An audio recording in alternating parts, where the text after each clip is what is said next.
Hello, friends, and welcome.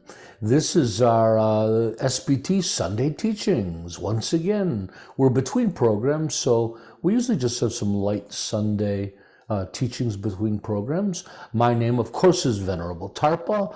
And before we begin, let's take a moment to appreciate our kind and handsome community gathered here today.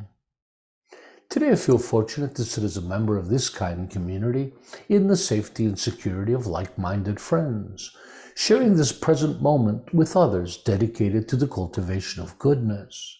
Today, I'm grateful for the direction and support that this community provides, a community worthy of my time and commitment, a community where my efforts have meaning, purpose, and are appreciated. Today, I'm thankful for this community of awakening, a place to gain the knowledge and skills to improve my life, a family, a home, and a sanctuary for all of us seeking refuge from the storm.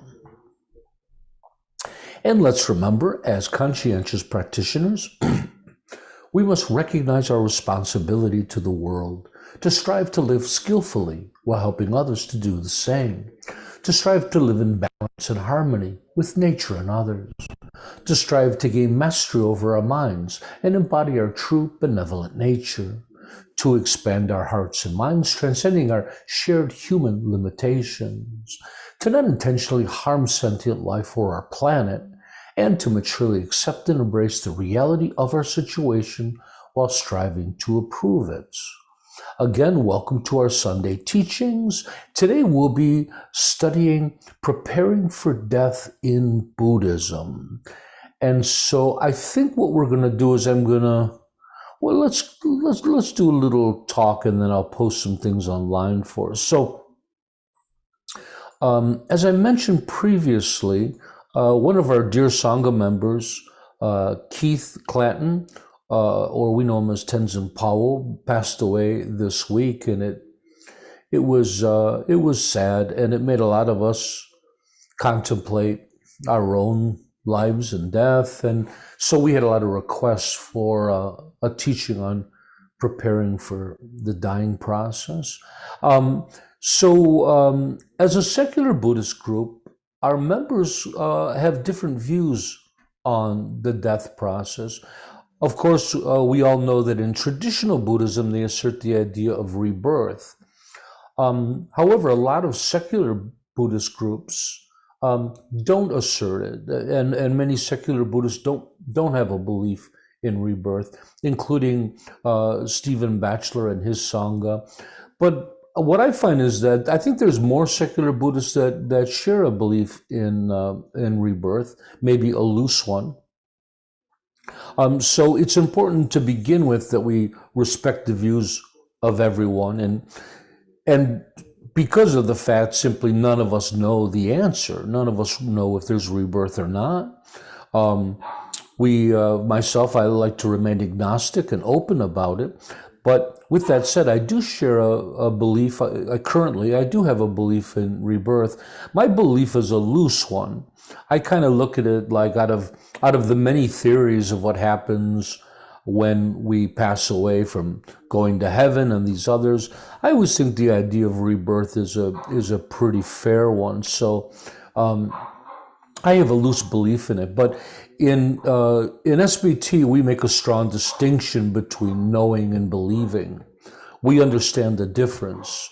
Believing is a personal thing. Believing means you don't have the facts. So then it's up to you to whether or not to believe it. So SBT, we leave belief to the individual. We don't share beliefs in our teachings. We do share the Buddhist teachings, though, and the Buddhist teachings teach a lot about rebirth. So I was hoping to leave the debate about rebirth or not rebirth to another time, and really just kind of get into the heart of it all, of what we can all do to prepare ourselves, and to have practices for everybody, regardless of their different belief systems. Death is an interesting thing in Buddhism. It's much different than in other traditions.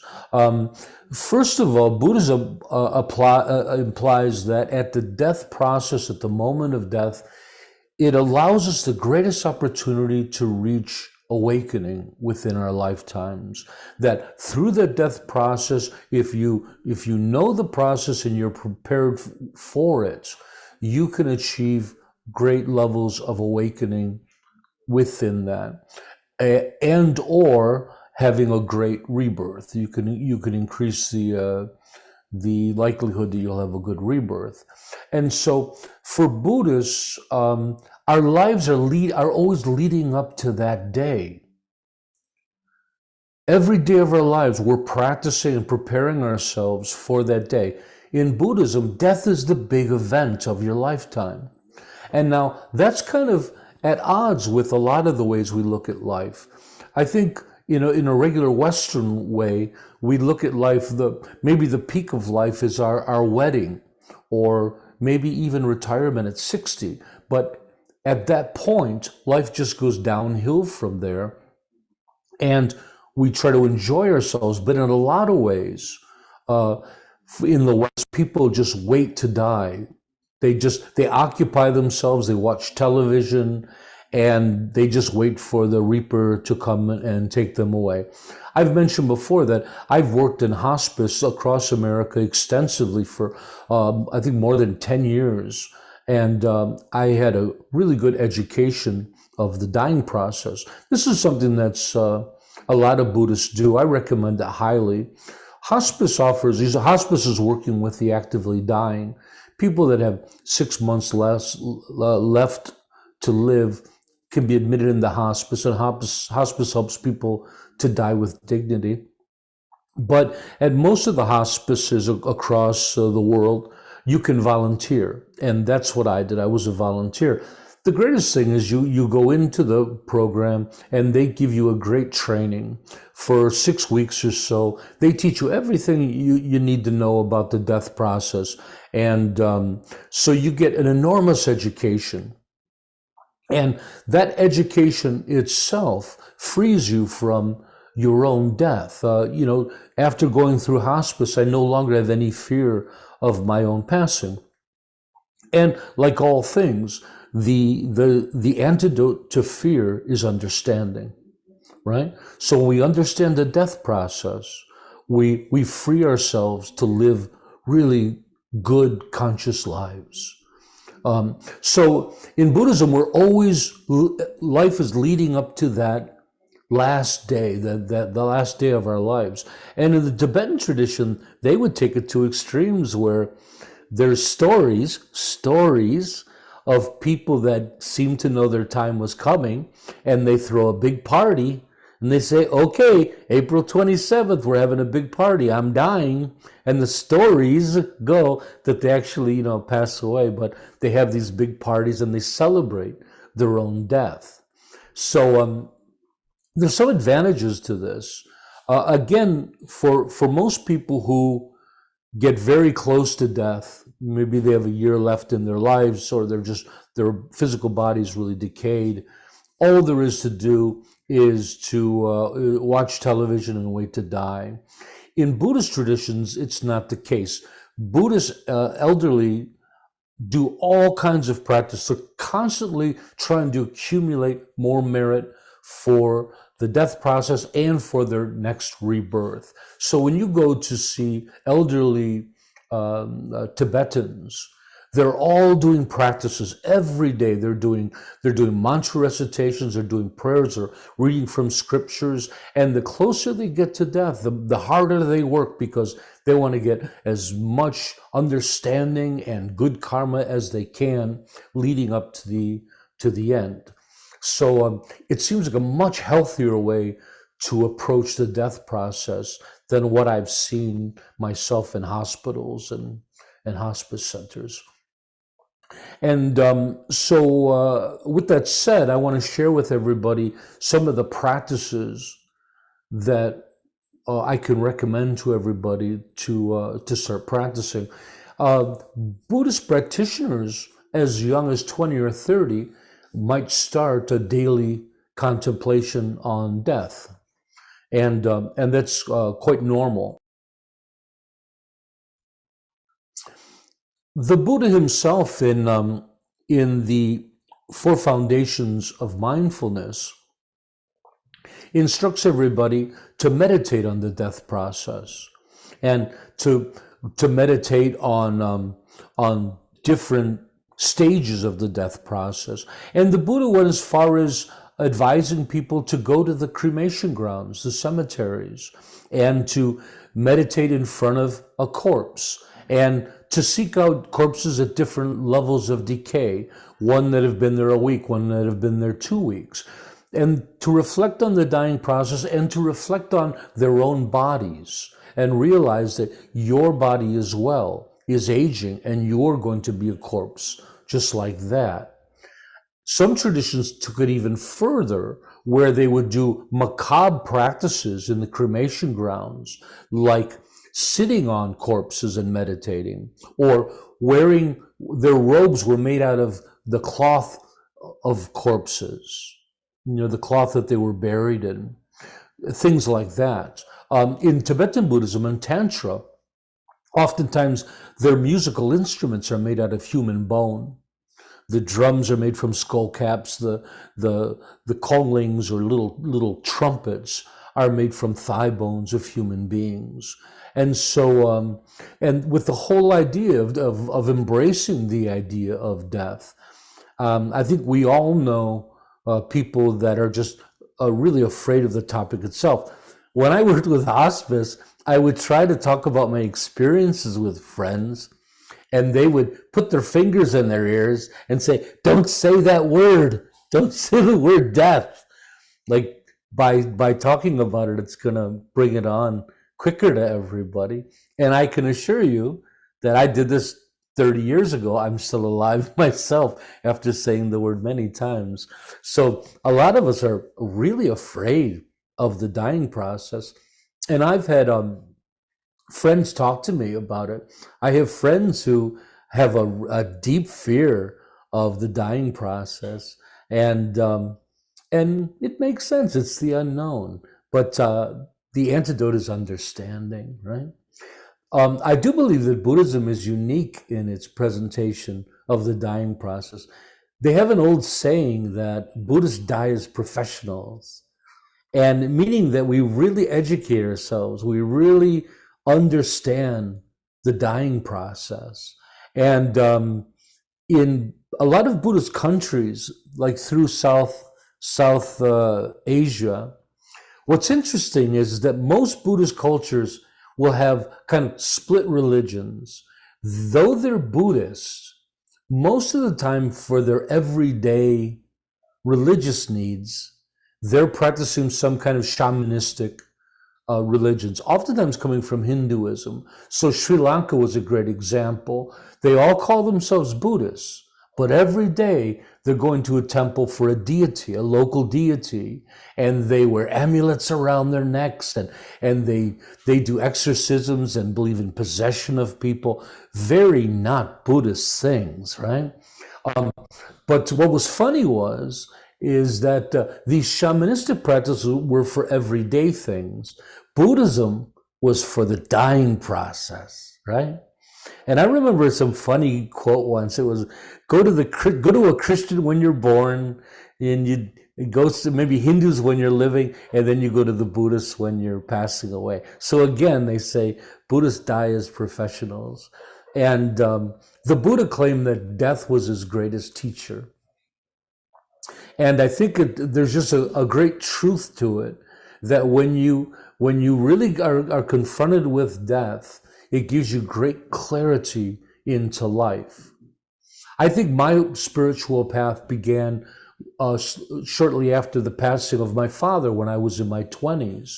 And I wasn't in crisis. My father had a peaceful, good death.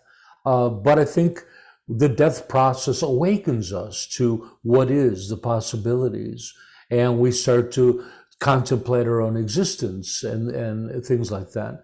So anyways, that's why Buddhism digs into it so strongly. And so again, I'm not going to really get into the whole rebirth or no rebirth thing. The texts that I recommended that everybody read, those are jam-packed with all the arguments pro and con of what it all is. But today, I think we just stick strictly to practice and to answering some good questions. I think that that's all I needed to share there. Let's start with this. Okay, I put up on the screen, this is from the text Preparing for Death that I recommended to everybody. Above this has a much more detailed account of what I kind of just shared with everybody.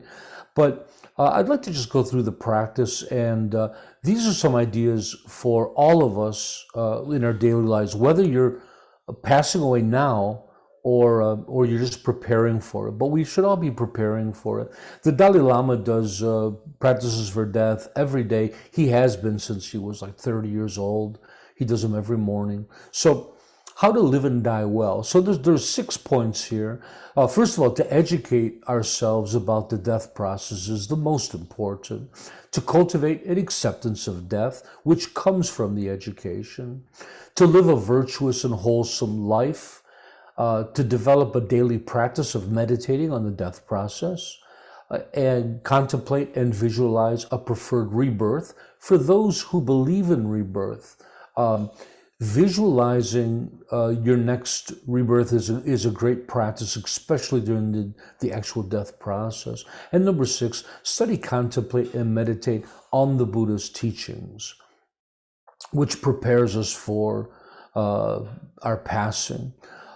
Next, I have the 5 remembrances. I did a short edit on this as I was preparing for my teaching, and I realized that in this paper there were a few things that were a little outdated. I posted a new text for this Preparing for Death on the website about an hour ago. So some of you might have an older copy. I replaced something else with this because it's much more beneficial. So if you're gonna go ahead and practice these, please download the latest copy. They're free on the website, sbtonline.org.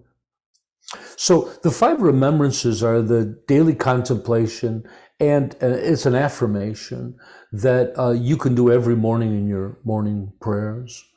Number 1, I am the nature to grow old. I cannot escape old age. 2, I am of the nature to get sick. I cannot escape sickness. Number 3, I am of the nature to die. I cannot escape death. Number 4, all that is dear to me and everyone I love are all of the nature to change. There is no way to escape being separated from them. And number 5, I inherit the results of my actions by body, speech, and mind. My actions are my continuation, which would be karma. So the 5 remembrances are related to up here, the acceptance of death, number 2, right? So this is a great affirmation to say every day if you are taking on the practice. Traditionally, they have this 9-point meditation on dying. And this is another one that we can contemplate each day. So there's 3 categories, and then they list the 9 points within those. That death is certain. No being has ever escaped death. One is constantly getting closer to death. There is a limited time in life to practice and awaken. Number 2, the time of death is uncertain. The lifespan of beings is not fixed. More conditions endanger life than support it. One's body is extremely fragile. Number 3, at the time of death, our Dharma practice is the only thing we can rely upon. And when wealth can't help, friends and relatives can't help, one's body can't help. So when they talk about our Dharma practice, this also pertains to our mental, emotional results, right? What's the word I'm trying to use? This has to do with your karma and your good karma, your merit that you've gained. All of these things are what we rely upon. That you've prepared yourself well for the death process, and that you'll be able to go through it well. Okay, and then we have the practice of giving and taking. I'll talk about in a little bit. So, for others, we have this 8 dissolutions, the stages of the death process. Now, this isn't a secular practice per se, but this comes from the tantric teachings. I always was impressed by this, and so I added it. I can't say whether it's accurate or not, but after working with hospice, I found that this closely mirrored the understanding that hospice had in the death process. And what this is this shows how stage by stage the body transcends these various levels, getting deeper and deeper into the death process. I'm not going to go into detail. You can read the text. I believe it's really clear. If you have questions about it, you can ask me. This is the traditional prayer or practice for death that Tibetans would do. This is the practice that the Dalai Lama does every single day. This is a practice that I used to do every day. I haven't been doing it, but I really should get back to it as well. And in a sense, what you're doing is you visualize and mimic the process of dying stage by stage. And the idea is you get so good at it that you actually recreate the death process. And by doing it over and over and over again, you're rehearsing your own death. Now, the idea is when death comes, you're so prepared, you just go through the steps and it leads you right into awakening or enlightenment. The interesting thing is that most of the stages happen after what the West would consider the moment of death. That I believe only the first 3, after the first 3, the Western world would say the person's dead. But Buddhism asserts, Tibetan Buddhism asserts that though there's no signs there of life, that you still are indeed alive, and there's these different 7 more layers that you go through before the death process. I'm sorry, my math is terrible. That would have been more like 5 more levels. So you can read that for yourselves. Then we have a little piece here on what to do when death arrives. So in the death process itself, cultivating a peaceful mind is said to be the most advantageous of practices, that your mental state at the moment of death. So if you don't believe in rebirth, your mental state is going to give you peace through the death process. If you believe in rebirth, your mental state is going to have the most to do with what kind of a rebirth you're going to have. But in either cases, generating a peaceful, accepting mind is the most important thing you can do in the death process. And it's not easy, right? Because at that moment when you really realize you're dying, strong fear and anxiety can set in, and other things like the fear of the loss of your loved ones. You're not going to see them anymore. Great attachment and clinging to this life create great trouble for the death process, and they keep you hanging on to this life, and then life is in a sense pulled from you against your will. So that could be very emotional. So and again, it says here, pacified negative emotions, and that's what we're talking about here. Fear, attachment, negative emotions. Accepting your death, to let go, to be peaceful, don't fight it. Accept that it's simply your time to go. We have take comfort in the 3 jewels. Have confidence in the power of the 3 jewels. Have confidence that your practices prepares you, that you have the merits and good mental and emotional qualities to go through this and to succeed at this the best in any way you can. Have confidence in your practice. See the time of death as the time for serious practice.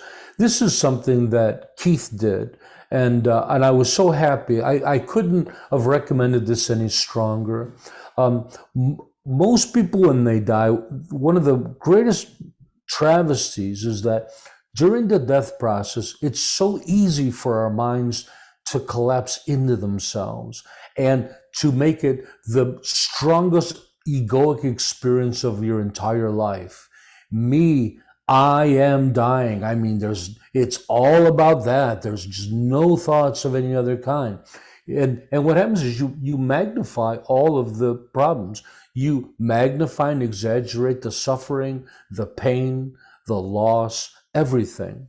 So when you realize that it's a time for serious practice and you don't let emotional things get in the way, this is the right way to practice. In Tibet, they would often, a few days before they pass, they would say goodbye to loved ones ahead of time.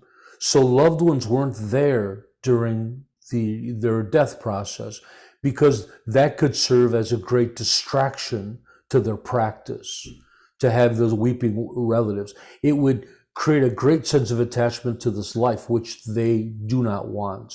They want to focus completely on their next life. So the time of death is for serious practice. We're not waiting around to die. Focus on having a magnificent death. That's a weird one, huh? For teachers, teachers often want to use this time to show their students how to die well.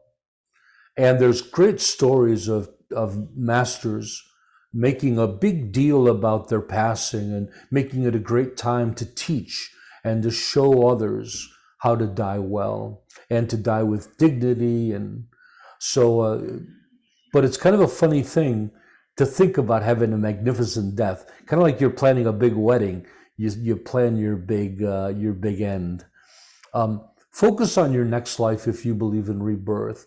Here we want to visualize what kind of environment that we want to be reborn in, what kind of parents we want, things like that, if you're a person that has a belief in rebirth.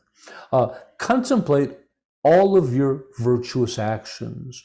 So oftentimes during the death process, people will think about all the things they did wrong, and they're worried about going to hell and all of it coming back to them. So the antidote is to do the opposite, to focus on all the wonderful things you've done, all the people you've loved. You focus on your practice, you focus on the vows that you've upheld, and that's a great antidote to negativity. The next one is to let go of regret.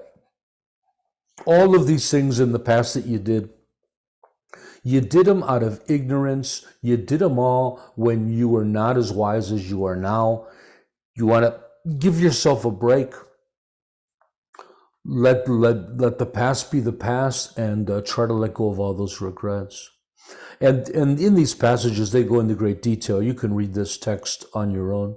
Cultivate the altruistic intention of bodhicitta. Bodhicitta is the altruistic mind of awakening, that to awaken for the benefit of all beings. So again, during the death process, when we start to collapse in on ourselves, poor me, look what I'm going through, look at what I'm going to lose. And I'm not making fun of anyone. You could just imagine, with the fear of death and the unknown, how you just cling to yourself, don't you? I mean, it's a completely normal thing to do. But for the bodhisattva and those who are cultivating bodhicitta, when we think about others and their situations, it really helps to break that. And one of the ways we can do that is through the practice of Tonglen, which is the practice of giving and taking. In the practice of giving and taking, we develop this attitude that since I'm dying anyways, I might as well take on, or wouldn't it be nice if I could take on the suffering of all of the people in the world that are also dying. Instead of all of us dying, I've decided I'll take on all their suffering so they can die in peace. And you breathe in their suffering. Oftentimes, though, you'll imagine breathing in like black smoke, and then you purify it in your heart, and then you breathe out your goodness, your compassion to all of those so they don't have to suffer. Now, whether this is real or not is besides the point. It's a contemplation and exercise. Many people believe it really, if it actually physically works. But what it does do is, again, it stops the ego from collapsing in on itself and making this whole thing just about you, which strengthens the sense of identity and strengthens the idea of false self and moves us away from right view, right? Okay. During the actual death process, we want to recognize the 8 stages of dissolution as they appear. If you believe in this practice and if you'd like to do this practice. Meditation, if you can and when you can. And if you have problems meditating, practice mindfulness. Trying to stay mindful, conscious, aware through the experience. We wanna have a conscious passing. And then with medication, this can be a problem. Oftentimes, Buddhists will take as little medication as they can. So, and medication, I mean opioids and things do painkillers, because they want to keep a clear mind as best they can. My own thought is that I believe that it's okay to take the painkillers, and I would, because I think when you get deeper and deeper through the dying process, there's a point where the mind becomes completely clear. So it's said, where all the physical attributes of related to the mind are already in the passing process, and including effects of opioids or things like that. But I believe that there's a clarity to the mind that happens, and in that state, you can continue through the 8 dissolutions with a completely clear mind. So I think that those opiates and pain-killing meditations only work up to a point. But with that said, I would monitor my own and be careful not to get too loopy, and still be able to do my practice if I could. If you're in pain, it's perfectly fine to take all the needed medication. Tarpa? Yes, please. Marcus has a question about the 8 stages of death. Please. And he said, the 8 stages of death or 8 stages of dissolutions, has this been experienced by meditators? Or how has this been known? I'm just afraid that everything just goes black and that's it. Sure. Well, the idea is that practitioners have done explored death, actively dying, and in situations where, just like today, you have people that pass away and are brought back again. So for thousands of years, these Tibetans have been exploring this process of death, and whatever evidence that they could find through their own experience and the experience of others, they put together and they created this 8 dissolutions. And again, it's interesting how at least the first handful of them, they correspond almost the same as what we learned in hospice. So they seem to be onto something. And then the other thought is that meditators that practice it strongly, like His Holiness the Dalai Lama, they actually claim that they've gone through the process, or at least they believe they have. That through this, they really experience what seemed to them like the real death process. And as far as more evidence goes, I'm afraid I can't add any more. It's all speculation. I'm afraid this comes into the realm of belief. It is something that I practice. And then you could also say to yourself, whether or not it's truly real, does that affect me much? Maybe it's still helpful in some way, hinging your bet, as they would say. I hope that helps. I wasn't sure whether to include this in SPT's curriculum or not, because one thing is that I don't teach tantra, and the other one is that it is based strongly on belief. So, but I think I give all the caveats at the beginning that share that. So if you're not interested in this, people can just skip it. Is that helpful? Ah, okay. So getting back to this, we have a couple practices here that are from our Skillful Living program, which we're starting next week. So some of you might not know these, but these are practices that are near and dear in our hearts for SPT members.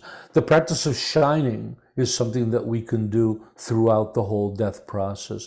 And the best way to shine is through the practice of the four gifts. 3-breath meditation you can do anytime you want to throughout the death process. You can use mantras with it, like present, aware, content, things like that. And we have a few different chants down here. Your affirmations are a great thing to continue all the way up to the day of your passing. Your affirmations, your commitments and pledges, I recommend those should be upheld all the way to the very end. And if you can't say them, you can listen to them on audio. For Keith, we prepared many audio files that can be downloaded from our download library at sptonline.org. And our daily affirmation and commitments are also on audio. So there's no reason why you can't continue your practice, at least to have a caregiver play them for you and you listen to them. It's tradition that monks would chant the scriptures to dying people. And it's kind of funny because dying people would probably not understand any of the words that they were being chanted, but that's a popular thing. And so many people that pass away, they'll have audio files of sutras and have that play. And then we have a couple mantras here that can be chanted to or listened to. And so any questions up to there?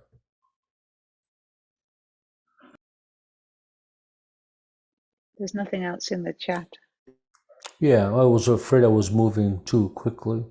Are you sure I have oh, okay, that's fine. Okay, so let's move on to this. For those caring for dying practitioners, and we have some here now that are doing this, reading Buddhist texts to the dying, display visual representations of the Dharma, whether all the caregivers are wearing SPT t-shirts and hats, or you have a picture of the Buddha or a statue, whatever the dying person would find helpful and heartwarming. And then there's the idea of what happens after death that's occurred. So in Tantric Buddhism, one of the strangest things is that Tantric practitioners believe that we are still alive for quite a long time after Western medicine would say we were dead. And we're often talking days or weeks. And so this is something that's problematic in hospitals, because for Tibetans, the idea is that you don't touch a dead body for many days or weeks, because if it's a practitioner, they could still be practicing, and they're still in the 8 dissolutions. And so in the West, it's not possible. They have guidelines. Bodies have to be dealt with after passing. There's only so many days, and they refrigerate them and embalm and all that. So that's an interesting thing for Western practitioners, to where that they can pass away and not be bothered. I know a lot of practitioners would choose to die in places like India, where they can get around these things. But again, a lot of this is belief, and it's up to you whether you believe in them or not. What people do for the dying after they've passed is the Tibetans have a strong belief in what's called the in-between stage, the bardo. This is mentioned in sutras, but just vaguely, whereas the Tibetans, their original religion, the Bon religion, uh, had a really strong belief in this middle life between rebirths, and so it seemed to have flavored uh, Tibetan Buddhism and Tantra, and they have a very uh, detailed account of the in-between stages, especially the Nyingma school, who has a text. Now, this text was barely known. Only the Nyingma ever practiced it. But what happened in the 60s is the hippies got a hold of it and they loved it, and it was macabre and strange. And it's called the Tibetan Book of the Dead. And Westerners all think that, oh, this is the book to read. And I started with the Nyingma school, so I've had many teachings on the text itself. But only later did I find out the history of the text. And it was actually like the Grateful Dead and Timothy Leary. They got their hands on the text, and they thought it was a tripping guide. They would do acid, and they would go through these levels. And what it is, it's a macabre tale of that when you die, these peaceful and wrathful deities come to you in visions. But then I learned when I started studying different forms of Buddhism, Tibetan Buddhism, that the other schools don't have anything like that. The Gelug don't have a single text referring to anything even similar to it. But this whole Bardo stage, that's a whole topic in its own right, where you leave this body and then you have like an astral body, and you're there for a certain amount of time, and that gets to the point I was trying to make originally, that after you die, it's said that you're in the Bardo from the in-between stages, but for 7 to 49 days. Quite accurate, isn't that quite amazing? And so every 7 days, the family will do prayers and recitations for the dying. They'll do smoke offerings, things like that, every 7 days, up to 49 days. So that's the mourning process according to Buddhism. Myself, I don't share a belief in those kind of things. So I wouldn't necessarily do that. But yeah, the whole Bardo thing is quite interesting, and how when you're ready for rebirth, you see your mother and father, and while they're making love, and you see them. If you're attracted to the mother, you will be born as a male. If you're attracted to the father, you'll be born as a female, and you enter at conception, and that's how you're reborn. So it's quite. They have a lot of literature on it. I think it's all a little bit too mystical for myself, being a proud agnostic and secular Buddhist. And I think that's all I wanted to share today. I'm not sure if. Oh no, I did. Yeah. I had a. I wanted to share a meme, but I put it in the text. This is again the 5 remembrances. I'll post this on our social media for everybody to have. It's not part of our daily prayers, but you can add it to your daily prayers if you'd like. And I'll post that. So what do you guys think? That's a lot to take in. Bardot. I never heard of Bardot. It's Bardot. Bardot. Yeah. Very nice. Anyways. Yes, Marcus. Yes, I feel very hopeful that there is a practice that you can follow. I have read a lot about near-death experiences from several authors from the West, and they all tell the same story with a tunnel and light and so on.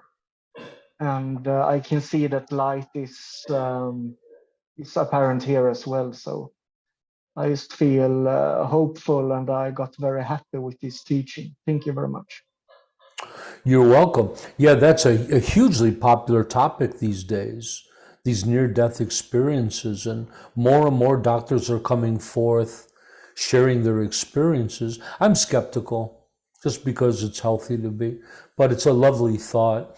The greatest thing about having practice and realizing that the death process is a time for serious practice is that we don't die as victims. Most people die as victims. Here I go, I hope it's not going to hurt. Whatever the hospital can do, whatever death is doing, sooner or later I'm going to die. Everything is completely out of your control. And this sets up people for a very, very poor mental state. People are afraid.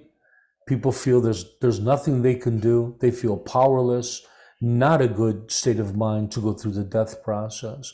So having a practice and feeling like you're prepared for it, whether or not rebirth exists, whether or not these practices lead to something after the death process, I guarantee they're beneficial right up to death. I've seen it hundreds of times. Well, I used to practice some of these macabre practices when I was a tantric practitioner. I did a practice called Chud, where we visualize a lot of this macabre kind of things. We had musical instruments of bone. I had a skull bone drum, and I had a human thigh bone trumpet. And I thought I was really cool. I had all the gadgets and all the stuff on the walls. I'm a tantrika, and we used to do things like meditate at cemeteries. Practitioners would volunteer or offer their bodies for us to meditate with. So we would, have a coffin or a box opened, and we could meditate and do our practices with the body, for a few days before they went to the cemetery. And so I'm really familiar with this whole subject experientially on a very deep level, including my travels. I was in Tibet. I witnessed sky burials, which is in Tibet. They chop up the body and they feed it to vultures. Mostly because Tibet doesn't have trees. Most of Tibet doesn't have trees, so you can't cremate. The ground's too frozen to bury anyone. So the only options they have is to feed it to the vultures or feed it to the fish. Oftentimes they chop up the body in little pieces and put it into the river. And there's this guy, and that's his job, is chopping up bodies. And he's got a special knife, and he does those. And then monks are there to practice and meditate and things like that.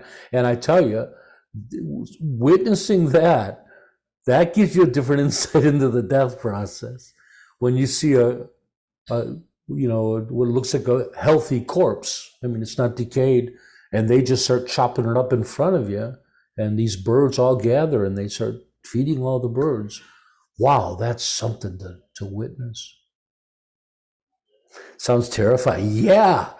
Wait, there's monks with big crooks, big sticks to keep the birds away, because they're eating people there. I'm a person just as well, so you got to protect yourself from these mad vultures. Yeah.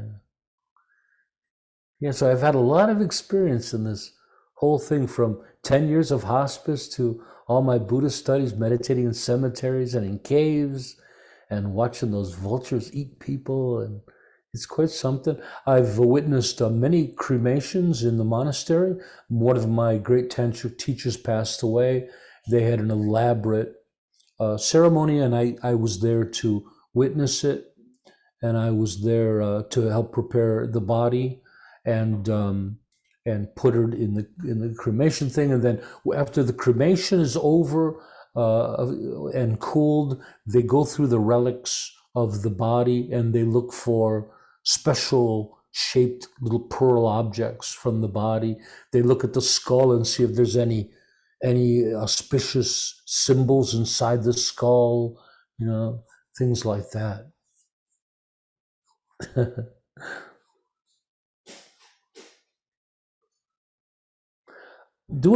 I wasn't sure if I wanted to share this with you. Maybe I share it with you anyways.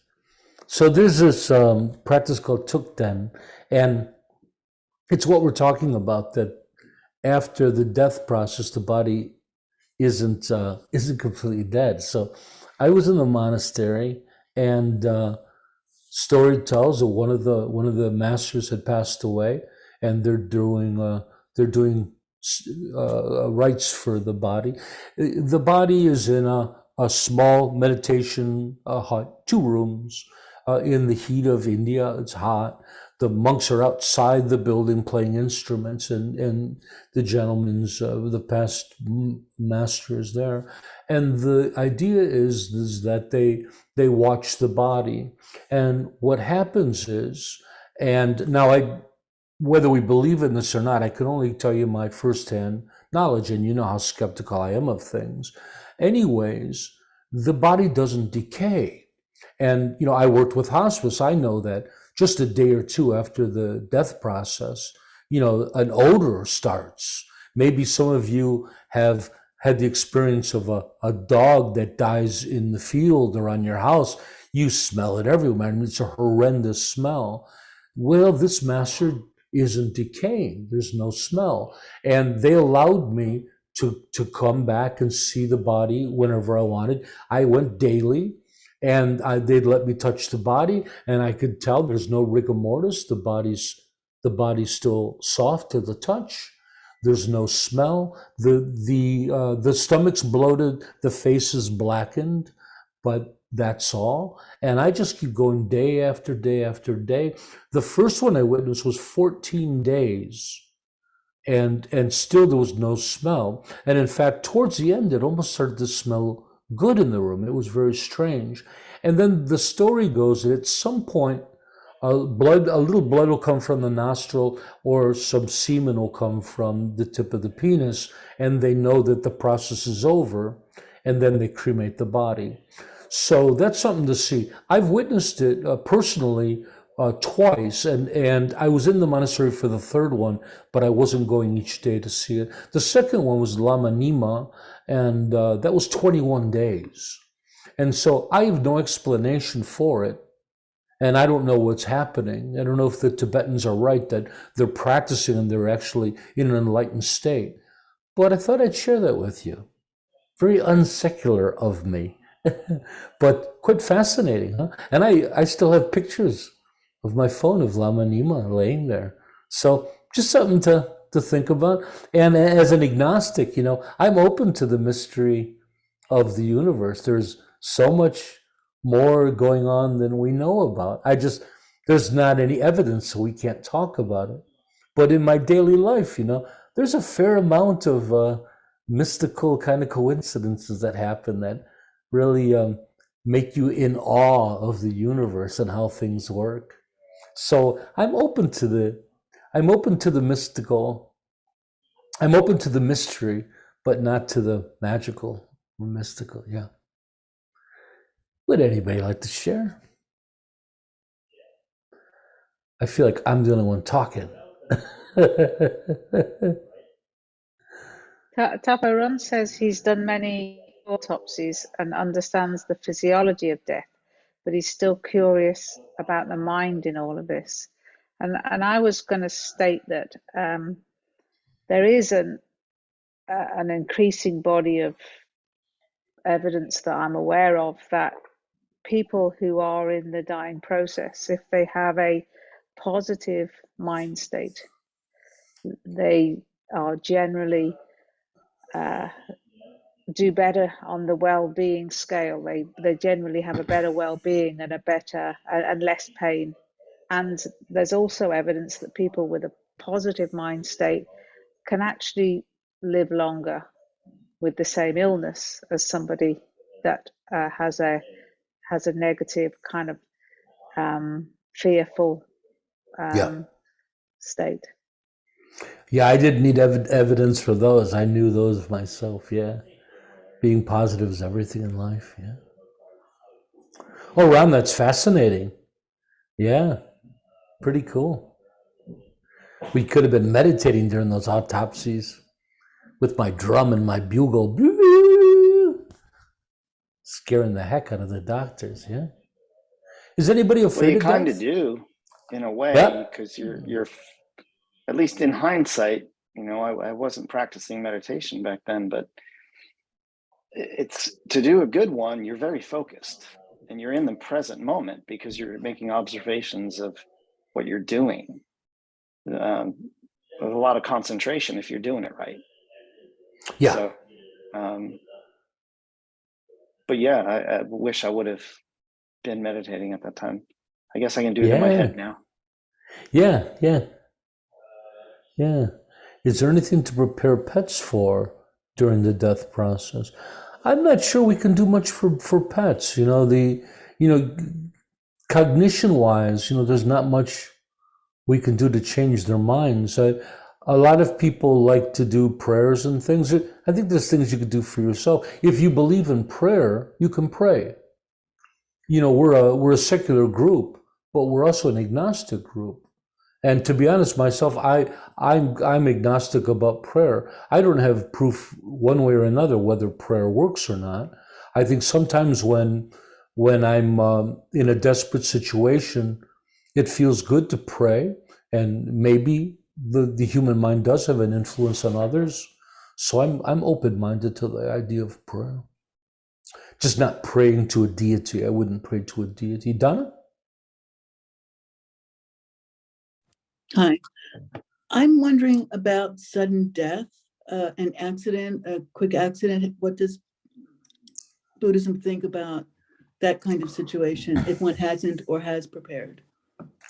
If you've prepared well, maybe you can catch the stages, but those are tough situations. Tibetans would just start with their mantras right away. I remember I was in a snowstorm with a monk, and the car started sliding, and he thought it was the end of his life, and he went right into his mantras, man, clutching his mala, just over and over again. So, yeah. You would just say, "Oh my God." Oh my God, oh my God, oh my God, oh my God. Yeah.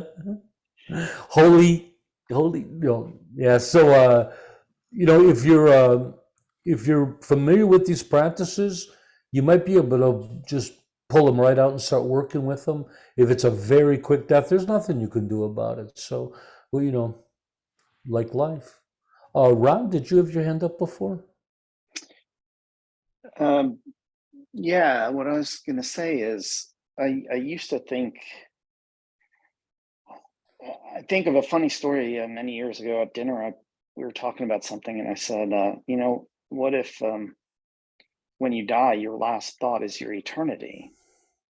And I was like, I've contemplated this for a long time. And I said, hasn't everybody here thought about that? And surprisingly, no. And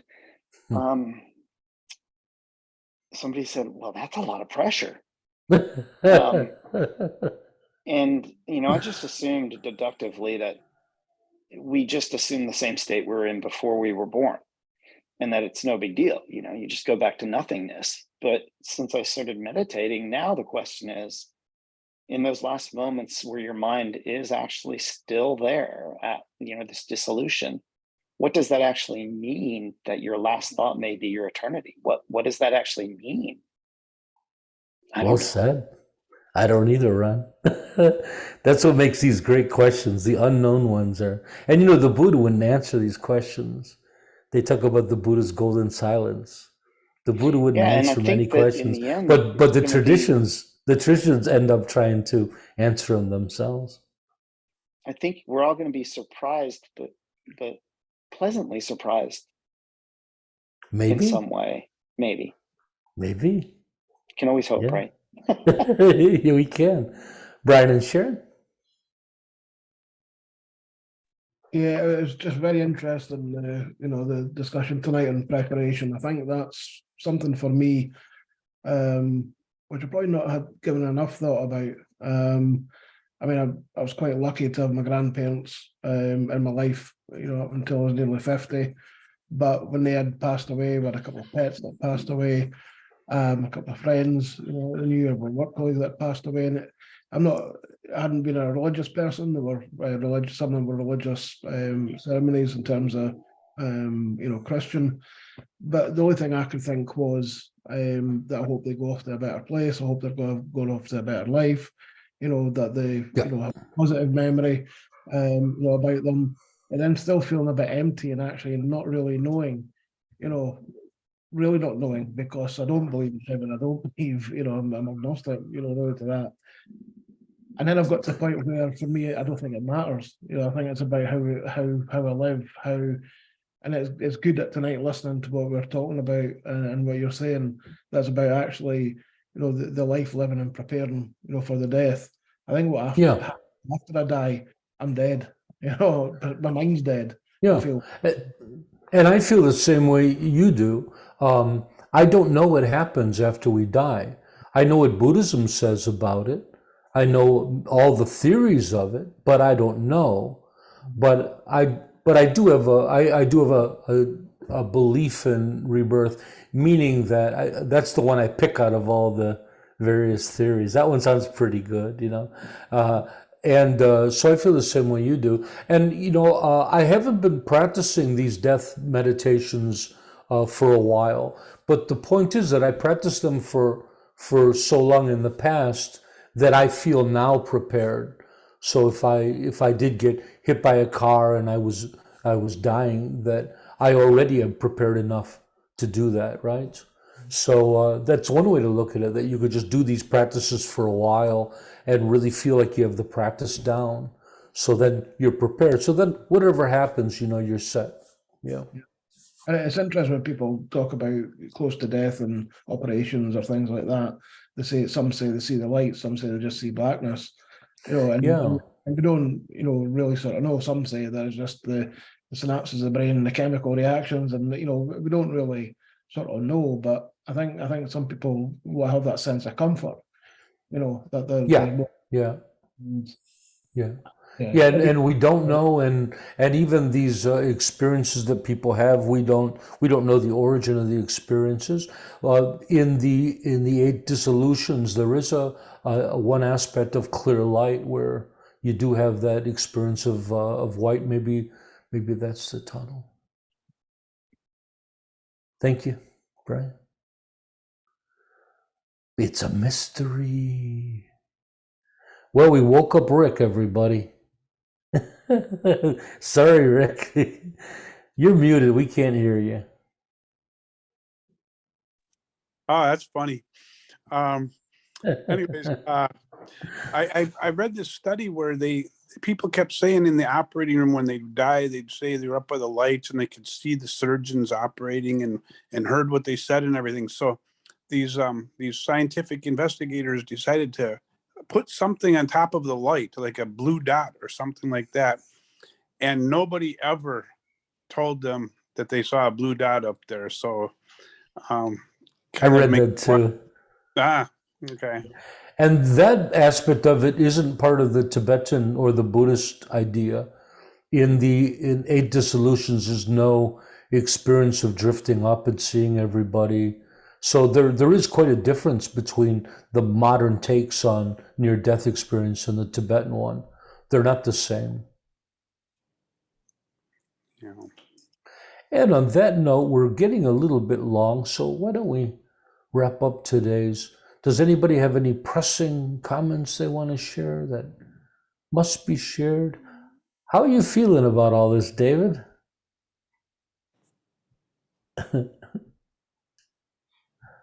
You're muted. I love the phrase "don't die as victims." Yeah, me too. That's my main single takeaway from that's I love that. I love that. Die as a professional. Yeah. The other one I enjoyed, but I don't know if I'm going to live to it, is focus on having a magnificent death. That was really amusing as well. So, but no, these are good principles. I don't know about doing any of the exercises, but I'm certainly going to hold on to those perspectives. Yeah, and it's up to each one of us to prepare in whatever way we want what we wanted. I wanted to give everybody the tools, whatever your belief in, and however you want to prepare. On our website, in these texts, we have all the tools you need from the Buddhist perspective. Also, they're all in audio files too, so you can listen to them as well. Oh, thanks everybody. Why don't we end today's teaching with our altruistic affirmation? May all be healthy, may all be prosperous, may all be well, may all be present, free of past regret and future worry. May all abide in constant appreciation, which is a source of great joy and contentment. May all realize their true nature and the true nature of reality, which is awakening. Bye, everybody. Thanks for joining me. See you tomorrow for meditation. Bye bye. Bye, folks. You're welcome.